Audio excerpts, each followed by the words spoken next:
Good morning, children. We come to the last part of the chapter 8, that is exercise, which is given on page number 112.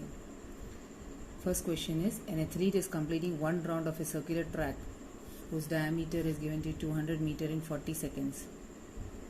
Means one circular round whose diameter is 200 is completing in 40 seconds. What will be the distance covered as well as the displacement at the end of 2 minutes and 20 seconds. We have come across a similar sum about a square field, a farmer moving in a square field. Do you remember in the beginning of this chapter? This is a circular track. So how will you work out this sum? Let us take up. The diameter is given to you 200 meter and it is completed in 40 seconds. The circle, one round is completed in 40 seconds. And the man is moving for 2 minutes and 20 seconds. So you will say in 40 seconds one round is completed. So in 2 minutes and 20 seconds means 140 seconds. Remember this calculation? 2 minutes means 120 seconds plus 20, 140 seconds. So in 2 minutes and 20 seconds, that is 140 seconds, how many rounds can be completed? 140 upon 40. That comes to 3.5 round. Now 3.5 round in a circular track means what? If you start from A, 3 full rounds will come at A and the half round will go over here. So 3.5, the person will be at B if he starts from A. So you have to calculate displacement and the distance covered. Displacement will be the shortest distance starting from A, and after 3.5 round the person reaches at B. That means displacement is AB, the diameter of the circle. So displacement covered will be diameter of the circle AB, that is 200 meter. क्योंकि diameter 200 दिया है. Whereas second is distance covered. Distance covered means the person is moving 1, 2, 3 and then half. 3.5 rounds he is moving on the circle. So that distance will be 3.5 of the circumference. So you substitute the value now. 3.5 means 3.5 by 10. 2 pi value and radius will be 100 because 200 is the diameter. If we cancel out this, you will get the answer 2200 meter will be the distance covered. Understood? Okay. Second question over here is, Joseph, a person by the name, is jogging from A end to the B end of a straight road which is 300 meter. In 2 minutes and 30 seconds he completes the round from A to B. Now reaching at B, he is taking a round, he is taking a turn and jogging back 100 meter to reach a point C in 1 more minute. Means from A to B he runs for 2 minutes and 30 seconds, that is 300 meter. उसके बाद B से turn लेके वापस C तक आता है, 1 minute he takes for that, which is 100 meter back. So what are the average speeds and velocity in the two part, that is from A to B and from A to C? So let us take up this sum. Diagrammatically, if you see, the person starts from A and reaches B, which is 300 meter, and that is in 2 minutes and 30 seconds. 2 minutes and 30 seconds means total 150 seconds he is moving from A to B. Now after reaching at B, he comes back 100 meter and comes to C. So at that time he is taking 1 more minute to come back to C. So 150 seconds of the previous and 1 more minute, that is 60 seconds, will be 210 seconds for the complete journey from A to C. Okay, A to B to C. Now you have to calculate the average speed and average velocity in the first part, that is from A to B that the person is traveling. The average speed will be distance upon time. Distance total is 300, isn't it? A to B 300. And timing will be he covered in 150 seconds. So 300 upon 150 will be 2 meter per second. Average velocity will also be the same because A to B. So displacement will be from A to B. But for the second part of the journey, that is A to C, the average speed will be total distance upon time. What will be the total distance now? From A to B 300 plus he is moving 1 more 100 meter behind, reverse. So total 400 meter he has travelled as in the distance part. So 400 upon how much timing did he take totally? 210 seconds. We have calculated that, isn't it? So 400 upon 210 comes to 40 upon 21 meter per second. What will be average velocity this time? That is displacement upon time. Displacement means shorter distance. Now he is reached C. So from A to C, how much distance will it be? 200, because 300 minus 100, this distance will be 200. So it will be 200 upon 210, that is 20 upon 21 meter per second. Understood the complete sum? Okay, the average speed and average velocity which is worked out. Clear till here? Okay. Now we move on to the next question. Third one. What is the third question telling you? Abdul is driving to school with an average speed 20 km per hour. On his return journey along the same path, that means the distance is the same, but the traffic is less, so the speed increases to 30 km per hour. You have to find the average speed for the complete trip. Means from school, from home to school and back to home, what is the complete journey trip speed? So for that, what should you do? Here, average speed is given to you 20 km per hour when he is going towards school. The distance you assume to be s. So timing will be the first part of the journey t1. So time is equal to distance upon speed. So distance upon speed. Second part of the journey when he is returning home, at that time road is clear, so 30 km per hour is the speed and distance is the same, s. So time taken will be s upon 30, distance upon speed. So time 1, time 2 is there, you can find the total time t taken, that is t1 plus t2. So s upon 20 plus s upon 30. If you take LCM 20 and 30, LCM will be 60. So you will get 3 plus 2, that is 5s upon 60, that is 1 by 12s, total time. Total distance will be to and fro is the same, ss. So total distance will be twice s. So average speed for the journey will be total distance upon total time, that is 2s upon 1 by 12s. 1 by 12 is a fraction in denominator, so it will get inverse, so 2 into 12 will be 24 km per hour, this s cancels out. Understood the sum? Okay, I'm showing it to you again.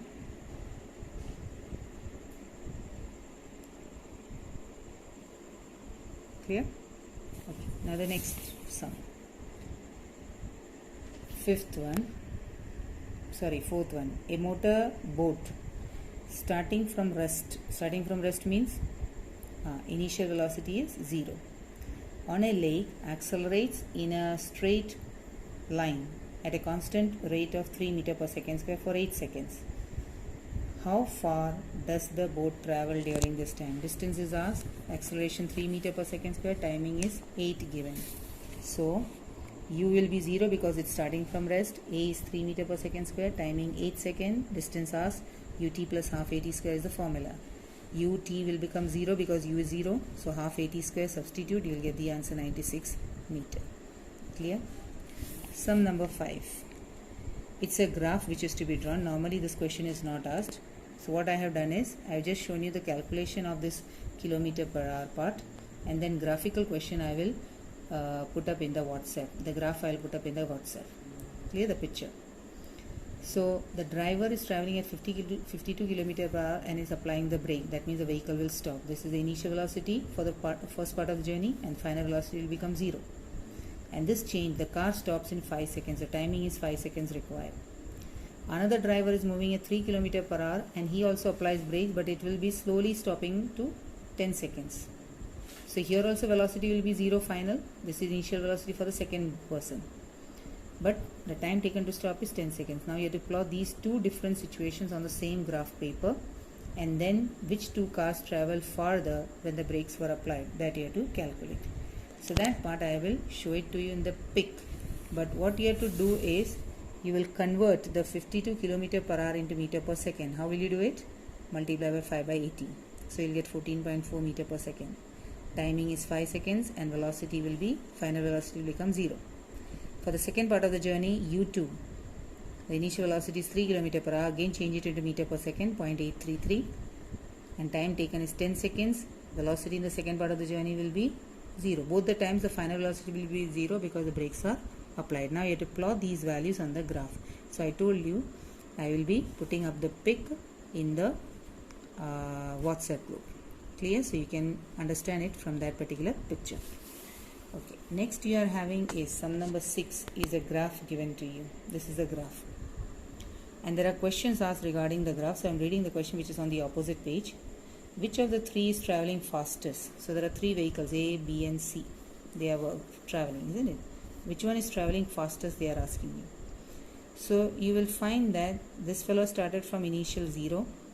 This has started from some distance late, means somewhere in between 4, that is 2 kilometer के आसपास उसने start किया. This has started somewhere after 5, isn't it? So they have covered lesser distance and they have taken more time, see. Whereas here the timing for the B is less and distance covered is more. So when less time, more distance is covered, obviously that is moving fastest. So there is no calculation required. Directly from the graph you can make out that B is traveling fastest. Second question asked is, are all the three ever meeting at the same point on the road? Do all the three meet at same point? No. Here A and C are meeting, here B and A are meeting, here B and C are meeting. B and C, this is A and B, and this is C and A. But all the three are not meeting at one point. So second answer will be no. Third is, how far has the C traveled when B is passing A? B is passing A means this is the point. This is A and this is B. The B has passed A at that time. How far has the C traveled? Okay, CA hai. So when the B is crossing A, that means at this point, where is C? The C is somewhere beyond 8 km. Clear? And how far has B traveled when it is passing C? B, how far did it travel when it has passed C? C is this line. So, yahan pe. This is the meeting point of B and C. Correct? B and C meet over here. So, when B passes C, how far has B traveled? So, this is the B part. When it is passing through C, how far it has traveled? It has traveled more than 5 to 6. See? This is 4. And each is 2, 2. Isn't it? 4, so 5, 6. You have approximately 6 km, you can say. Okay, this is the distance it has crossed. So this is approximately 6 km, you can say. Or say 5 km also, if you say, it's not wrong. Is that point there? So no calculation to be done. Such type of questions are very rarely asked. Graphical questions. Okay. So, but still, this is how you solve it, by looking at the graph. Now comes the seventh question. So these are the questions which I had read out earlier. Now the seventh one. A ball is gently dropped from a height of 20 meter. Please read it as 20. If its velocity increases uniformly at the rate of 10 meter per second square, then with what velocity will it strike the ground? After what time will it strike the ground? This is the question given to you. So how should you solve it? Okay, let us take up the sum. Here the sum will be taken up like this. Initial velocity will be 0. Why initial velocity is 0? Because the person is dropping the ball from a height. When you drop a ball, the initial velocity is 0. And it is the height from which it is dropped is 20 meter. And it is coming down at 10 meter per second square. So A value will be 10 meter per second square. To find the velocity with which it strikes the ground, that is final velocity, and the timing taken for it to reach the ground. So you will use the formula V square minus U square is twice A. Correct? So V square minus U square is twice A, yes.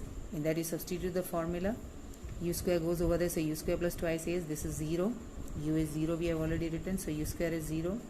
So 2 into 10 into 20 will be 400. Square root of 400 will be 20. Because V square is 400, V will be 20. So once you get V value, now we have to find T. T is equal to V minus U upon A. You can use that formula. Substitute 20 minus 0 upon 10, acceleration. So 2 seconds. Understood? Clear? Okay. The next question which is given is a graphical question. The speed car graph has been shown over here. This is the graph of a car which is moving at a certain speed. Okay. Question asked is, find how far the car travels in the first 4 seconds. Shade the area of the graph which is showing that distance traveled during that period. First 4 seconds means yahan pe hai. First 4 seconds, how much will it travel? So you'll have to draw this upward. This much part of the graph is the first 4 seconds traveling. Now this looks more or less a right angle triangle. Am I right? हाँ कि यहाँ पे थोड़ा curve है, but still you can consider it as a right angle triangle. So here the area under the graph will be half base into height. Base is 4, height is how much? This distance is 6 because it is corresponding to the 6. Remember?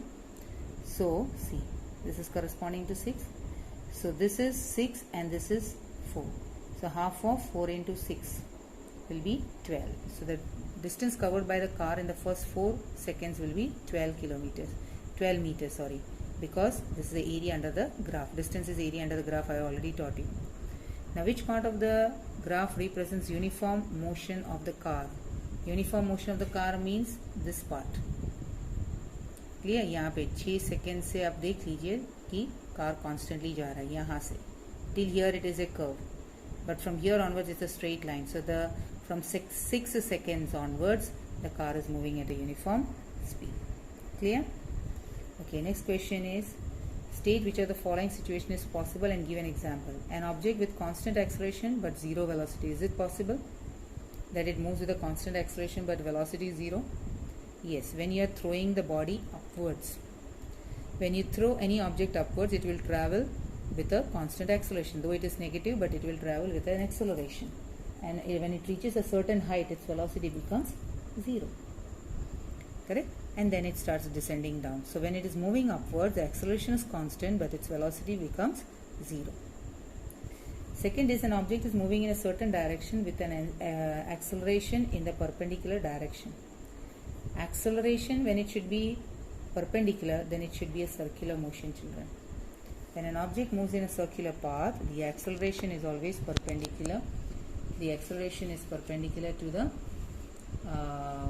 movement, displacement. Is that point clear or not?